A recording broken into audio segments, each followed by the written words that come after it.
to the Baseface Network.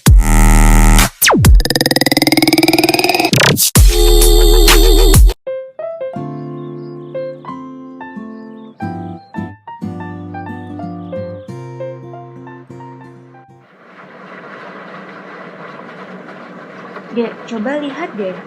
Kenapa ya rambut kita kok nggak sama, padahal kita kan saudara sekandung.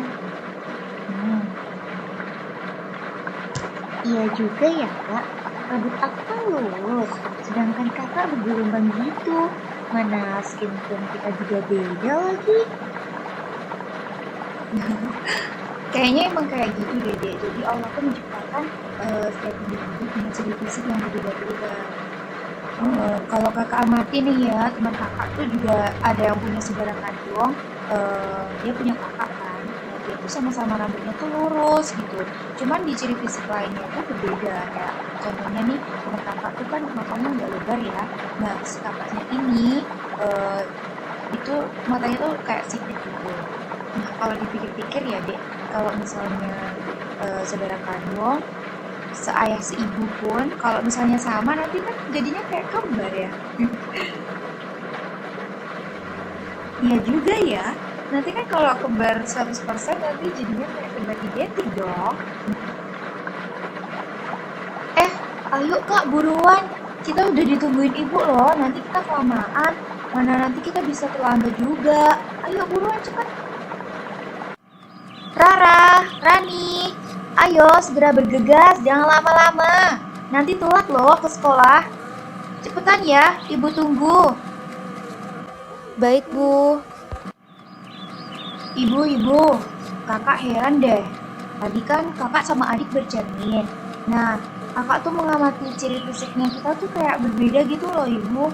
Nah, kakak kan punya rambutnya tuh kayak bergelombang, sedangkan adik tuh rambutnya bisa lurus gitu. Kenapa ya kok bisa berbeda, padahal kan kita seayah seibu?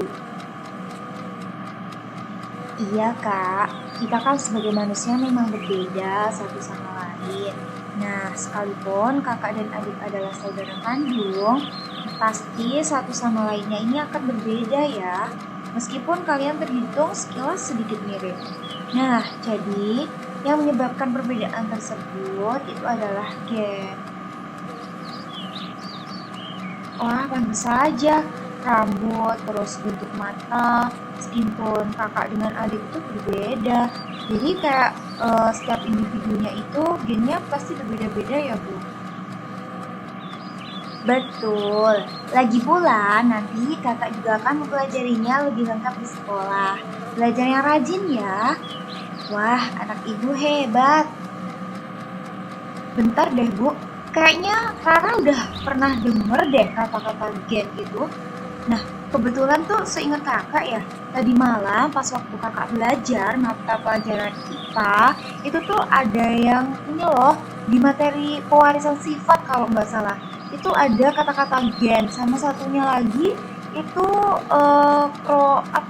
itu loh kromosom. Nah iya, tapi kakak tuh nggak ngeh gitu loh, kayak apa sih maksudnya nggak paham gitu. Terus kakak ngantuk, ya udah deh kakak abis itu tidur.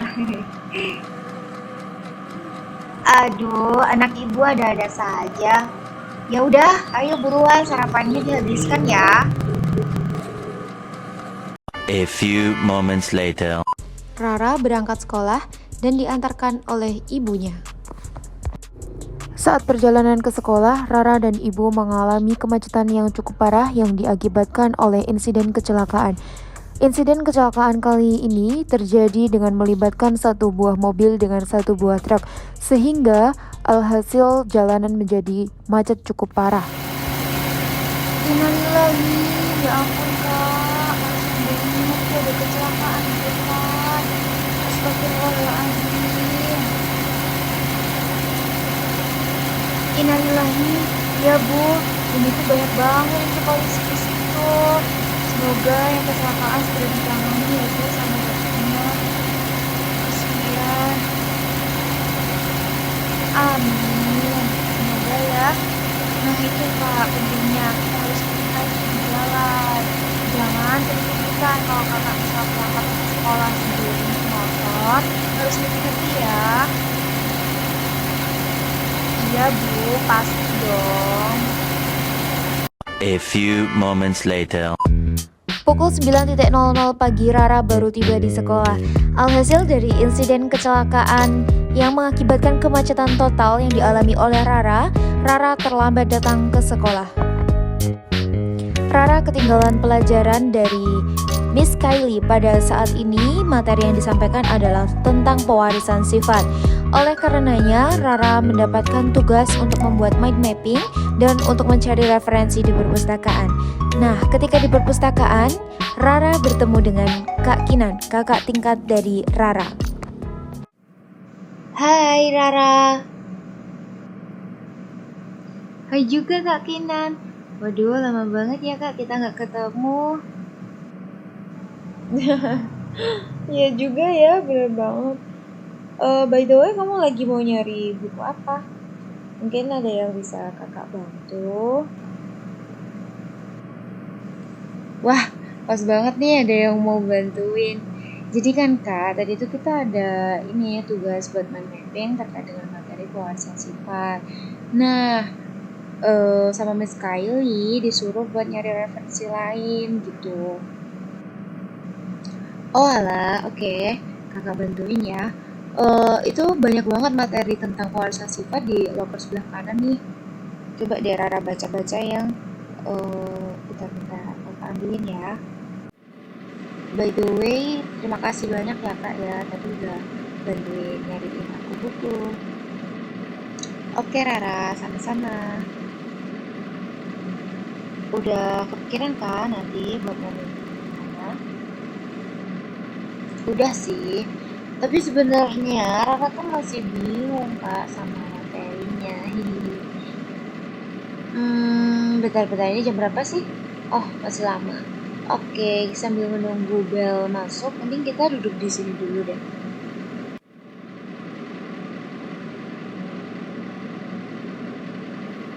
Gini, jadi coba deh perhatiin. Kita ini kan punya ciri fisik yang berbeda ya. Kayak kamu lebih cenderung punya rambut yang gelombang, mata kamu yang bulat, sedangkan aku punya rambutnya lurus, kemudian mata aku sipit gitu kan. Nah, dari perbedaan itu, mengapa kok bisa berbeda? Hal ini bisa terjadi karena adanya gen pada setiap manusia gitu. Nah, gen diwariskan oleh orang tua kepada anaknya. Karena hal ini, kamu cenderung memiliki ciri fisik atau sifat kamu yang lebih mirip ke ibu kamu atau sebaliknya. Bahkan bisa juga sebagian mirip dengan ayah kamu gitu. Jadi Ra, untuk gen itu terdiri dari DNA. DNA sendiri merupakan dua rantai polinukleotida yang bergiling dan saling terikat satu sama lain. Struktur dari DNA itu dikenal dengan helix ganda atau double helix. Gitu. Nah, selain dari DNA juga ada istilah RNA. Gitu. Kalau di RNA ini hanya terdiri dari satu rantai polinukleotida saja. Tadi kan kalau yang di DNA itu terdiri dari dua rantai polinukleotida. Untuk yang RNA ini hanya satu saja. Nah, polinukleotida itu apa? Polinukleotida itu diartikan sebagai gabungan dari banyak nukleotida. Yang mana di setiap nukleotidanya itu terdiri dari gugus fosfat, gula deoksiribosa, dan juga basa nitrogen. Oke, untuk perbedaan antara DNA dan RNA lainnya itu terletak pada rantai RNA yang lebih pendek dan jumlahnya yang tidak tetap. Oke, jadi keduanya ini sangat berperan penting dalam proses pewarisan sifat. Selain itu juga terdapat kromosom. Nah, di kromosom itu berada di dalam inti sel tubuh manusia. Manusia itu memiliki sebanyak 46 kromosom di tiap inti sel tubuhnya. Dengan pembagian 44 kromosom itu merupakan kromosom tubuh atau disebut dengan autosom. Kemudian dua sisanya itu merupakan kromosom kelamin atau gonosom. Nah, di kromosom gonosom ini merupakan yang berperan dalam menentukan jenis kelamin pada manusia. Oh, jadi yang berperan itu selain dari gen, itu juga ada kromosom. Kemudian di gen sendiri itu terdiri dari DNA dan juga RNA. Gitu kan Kak? Oh, ini nih.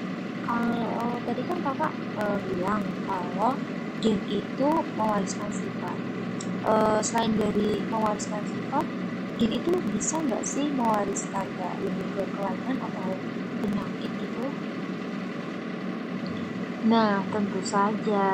Jadi, gen bukan hanya mewariskan sifat, tetapi juga bisa mewariskan kelainan atau penyakit. Nih, contohnya ya, orang yang mengalami kelainan albino. Pernah nggak dengar kelainan albino itu apa? Oh, yang albino itu yang ini bukan sih, Kak. Dia punya kulit yang putih banget gitu, nggak sih? Nah, jadi di albino ini dia tidak mempunyai pigmen melanin sehingga menyebabkan kulit, rambut, sampai alis mereka pun juga ikut berwarna putih. Betul. Nah, kondisi di albino ini ditentukan oleh gen resesif gitu, atau diibaratkan sebagai gen A kecil. Jadi selain itu juga ada seperti kelainan buta warna, kelainan buta warna sebagian, bahkan juga kelainan buta warna secara total atau tidak bisa melihat warna sama sekali.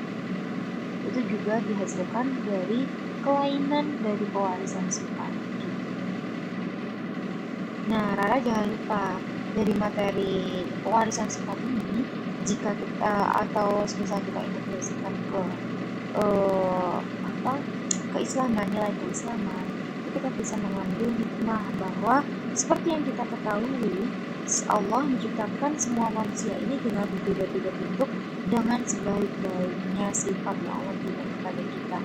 Dan oleh karenanya jangan lupa buat Rara juga buat kakak ini buat saling bersyukur, kita saling mengingatkan satu sama lain untuk selalu bersyukur dengan tubuh yang diberikan oleh Tuhan kepada kita.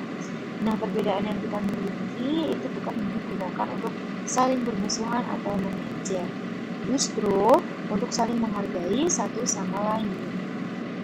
Wah, ya juga ya kak, karena nggak kepikiran sama situ loh tadi.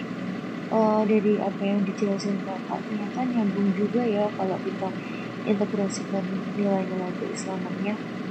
Oh, Rara jadi malu buat insecure. Iya, karena sudah tentu Allah menciptakan kita dengan sebaik bentuk. Sebagaimana yang kakak ingat itu ada di firman Allah Quran surah At-Tin ayat 4. Di situ mengatakan bahwa sesungguhnya Allah telah menciptakan manusia dalam bentuk yang sebaik-baiknya. Laqad khalaqnal insana fi ahsani taqwim. Masya Allah, Kak Tina. Makasih banyak ya Kak ya. Udah bantuin aku buat memahami materi tentang pewarisan sifat ini. Hai Rara. Hai juga Kak Kinan. Waduh, lama banget ya Kak kita nggak ketemu. Iya juga ya, bener banget. By the way, kamu lagi mau nyari buku apa? Mungkin ada yang bisa kakak bantu. Wah, pas banget nih ada yang mau bantuin. Jadi kan kak, tadi itu kita ada ini ya tugas buat mapping terkait dengan materi pewarisan sifat. Nah, sama Miss Kylie disuruh buat nyari referensi lain gitu. Oh alah, oke, kakak bantuin ya. Itu banyak banget materi tentang pewarisan sifat di loker sebelah kanan nih. Coba deh Rara baca-baca yang bentar-bentar kakak ambilin ya. By the way, terima kasih banyak ya kak ya, tadi udah bantuin nyariin aku buku. Oke Rara, sama-sama.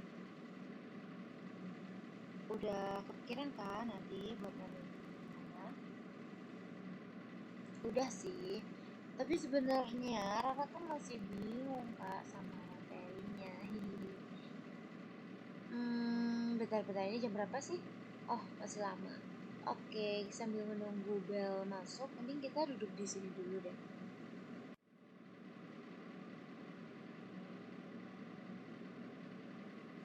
Gini-gini, jadi coba deh perhatiin. Kita ini kan punya ciri fisik yang berbeda ya. Kayak kamu lebih cenderung punya rambut yang gelombang, mata kamu yang bulat, sedangkan aku punya rambutnya yang lurus, kemudian mata aku sipit gitu kan. Nah, dari perbedaan itu, mengapa kok bisa berbeda? Hal ini bisa terjadi karena adanya gen pada setiap manusia. Gitu. Nah, gen diwariskan oleh orang tua kepada anaknya. Karena hal ini, kamu cenderung memiliki ciri fisik atau sifat kamu yang lebih mirip ke ibu kamu, atau sebaliknya. Bahkan bisa juga sebagian mirip dengan ayah kamu gitu. Jadi Ra, untuk gen itu terdiri dari DNA. DNA sendiri merupakan dua rantai polinukleotida yang bertiling dan saling terikat satu sama lain. Struktur dari DNA itu dikenal dengan helix ganda atau double helix. Gitu. Nah, selain dari DNA juga ada istilah RNA gitu. Kalau di RNA ini hanya terdiri dari satu rantai polinukleotida saja. Tadi kan kalau yang di DNA itu terdiri dari dua rantai polinukleotida. Untuk yang RNA ini hanya satu saja. Nah, polinukleotida itu apa? Polinukleotida itu diartikan sebagai gabungan dari banyak nukleotida, yang mana di setiap nukleotidanya itu terdiri dari gugus fosfat, gula deoksiribosa, dan juga basa nitrogen. Oke, untuk perbedaan antara DNA dan RNA lainnya, itu terletak pada rantai RNA yang lebih pendek dan jumlahnya yang tidak tetap. Oke, jadi keduanya ini sangat berperan penting dalam proses pewarisan sifat. Selain itu, juga terdapat kromosom. Nah, di kromosom itu berada di dalam inti sel tubuh manusia. Manusia itu memiliki sebanyak 46 kromosom di tiap inti sel tubuhnya. Dengan pembagian 44 kromosom itu merupakan kromosom tubuh atau disebut dengan autosom. Kemudian dua sisanya itu merupakan kromosom kelamin atau gonosom. Nah, di kromosom gonosom ini merupakan yang berperan dalam menentukan jenis kelamin pada manusia. Oh, jadi yang berperan itu selain dari gen, itu juga ada kromosom. Kemudian di gen sendiri itu terdiri dari DNA dan juga RNA. Gitu kan, Kak? Oh, ini nih. Kalau tadi kan Kakak bilang kalau gen itu mewariskan sifat. Selain dari mewariskan sifat, gen itu bisa nggak sih mewariskan kayak lebih ke kelainan atau penyakit gitu? Nah, tentu saja. Jadi, gen bukan hanya mewariskan sifat, tetapi juga bisa mewariskan kelainan atau penyakit. Nih, contohnya ya, orang yang mengalami kelainan albino. Pernah nggak dengar kelainan albino itu apa? Oh, yang albino itu yang ini bukan sih, Kak? Dia punya kulit yang putih banget gitu nggak sih? Nah, jadi di albino ini dia tidak mempunyai pigmen melanin, sehingga menyebabkan kulit, rambut, sampai alis mereka pun juga ikut berwarna putih. Gitu. Nah, kondisi di albino ini ditentukan oleh gen resesif gitu, atau diibaratkan sebagai gen A kecil A kecil. Jadi selain itu juga ada seperti kelainan buta warna, kelainan buta warna sebagian, bahkan juga kelainan buta warna secara total atau tidak bisa melihat warna sama sekali. Itu juga dihasilkan dari kelainan dari pewarisan sifat. Gitu. Nah, Rara jangan lupa dari materi pewarisan sifat ini, jika kita atau semisal kita integrasikan ke eh, apa keislaman, nilai keislaman, itu kita bisa mengambil hikmah bahwa seperti yang kita ketahui, Allah menciptakan semua manusia ini dengan berbeda-beda bentuk dengan sebaik-baiknya sifat yang Allah berikan kepada kita. Dan oleh karenanya jangan lupa buat kita, Rara juga buat kakak ini buat saling bersyukur, kita saling mengingatkan satu sama lain untuk selalu bersyukur dengan tubuh yang diberikan oleh Tuhan kepada kita. Nah, perbedaan yang kita miliki itu bukan digunakan untuk saling bermusuhan atau mengejek, justru untuk saling menghargai satu sama lain. Wah, ya juga ya kak, karena nggak kepikiran sampai situ loh tadi. Dari apa yang dijelasin kakak ternyata nyambung juga ya kalau kita integrasikan nilai-nilai keislamannya. Oh, Rara jadi malu buat insecure. Iya, karena sudah tentu Allah menciptakan kita dengan sebaik bentuk. Sebagaimana yang kakak ingat itu ada di firman Allah Quran surah At-Tin ayat 4.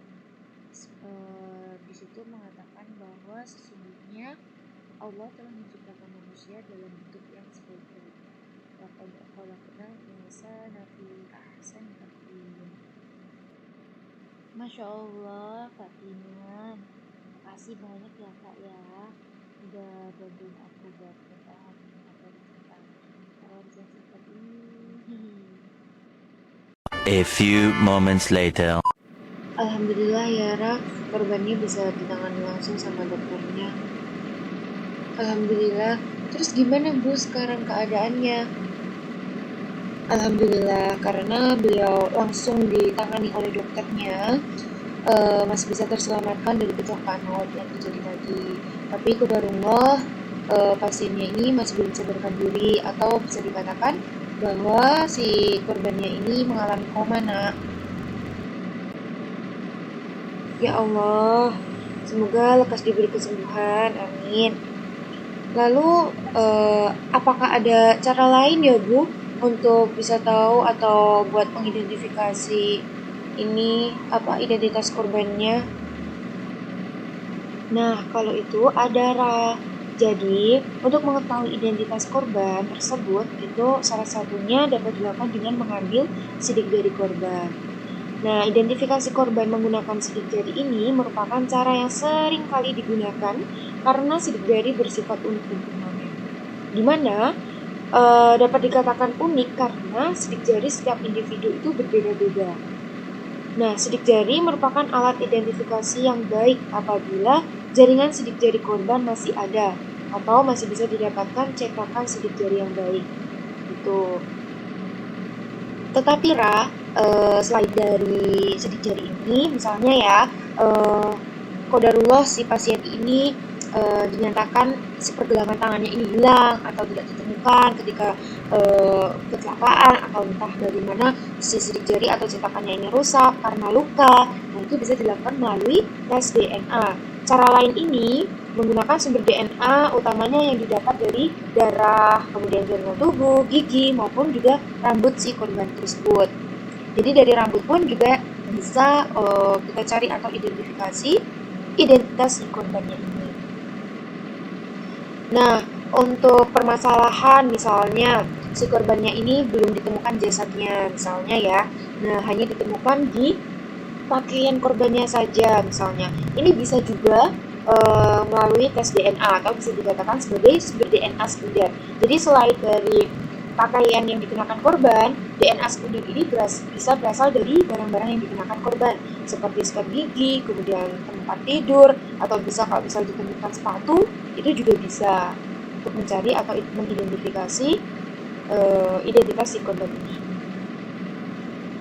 Nah, tes DNA ini juga bisa dilakukan dengan mencocokkan antara DNA korban dengan DNA keluarga. Akan tetapi ya kita tahu bahwa dengan tes DNA ini pasti memerlukan dana yang cukup besar dan juga akan lebih membutuhkan waktu yang lama. Oh, begitu ya Bu. Jadi nanti pasiennya bakalan bisa ditemuin identitas dirinya kan ya Bu. Terus biar bisa ketemu sama keluarganya. Nah, iya Ra. Jadi itu tadi adalah cara-cara yang bisa dilakukan untuk mengidentifikasi identitas korban yang tidak diketahui identitasnya dan untuk mengetahui siapa keluarga si korban ini. Gitu.